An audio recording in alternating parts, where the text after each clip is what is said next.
America కాల్పుల విరమణ ప్రకటనలో ఒక వింత ఉంటది. మనం గుర్తెచ్చుకుంటే గల్ఫ్ అదే మన హమాస్ మీదన దాడి, గాజా మీద దాడి విషయంలో కాల్పుల విరమణ ఇజ్రాయెల్‌తో సంబంధం లేకుండా అమెరికా ప్రకటించింది. ఇటు గాజా వాళ్ళు కూడా ఒప్పుకున్నారు. కాల్పుల విరమణ చేస్తున్నామన్నారు. కానీ ఆ తర్వాత నుంచి హమాస్ వైపు నుంచి ఇజ్రాయెల్ మీద ఎట్లాంటి దాడి లేదు. కానీ ఇజ్రాయెల్ ఇప్పటికీ దాడులు చేస్తూనే ఉంటది. గాజా మీద నాశనం చేస్తూనే ఉంటది. ఇప్పుడు అట్లాంటిదే జరుగుతదా చూడాలి. నిన్న గాక మొన్న ట్రంప్ కాల్పుల విరమణ ప్రకటించాడు. ఆయన ప్రకటించిన 24 గంటలు గాదు. ఆ ప్రకటించిన గంటలోపు నుంచినే బిగినయినాయి దాడులు ఇరాన్, ఇజ్రాయెల్ మీదన, గల్ఫ్ దేశాల మీదన. అలాగే ఇజ్రాయెల్ వచ్చి ఇరాన్ మీద దాడులు కొనసాగినాయి. రోజంతా జరిగినాయి. అయితే రాత్రికి ఒక 24 గంటల తర్వాత కొంత తీవ్రత తగ్గింది. దాడుల్లో తీవ్రత తగ్గింది. ఈలోపు ఏదో చర్చలు జరుగుతున్నాయి. పాకిస్తాన్‌కి అమెరికాకి సంబంధించినటువంటి విదేశాంగ మంత్రి వస్తున్నాడు.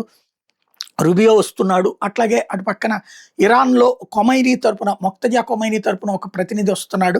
కొత్తగా ఏర్పాటు చేసినటువంటి ప్రతినిధి. వీళ్ళిద్దరికీ పాకిస్తాన్ ఆతిథ్యం ఇస్తుందన్నటువంటి ప్రచారం జరిగింది.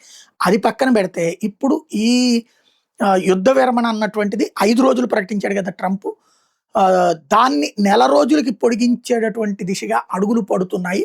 నెల రోజుల పాటు పొడిగించడానికి రంగం సిద్ధమవుతోంది అన్నటువంటిది నిపుణులు చెప్తున్నమాట.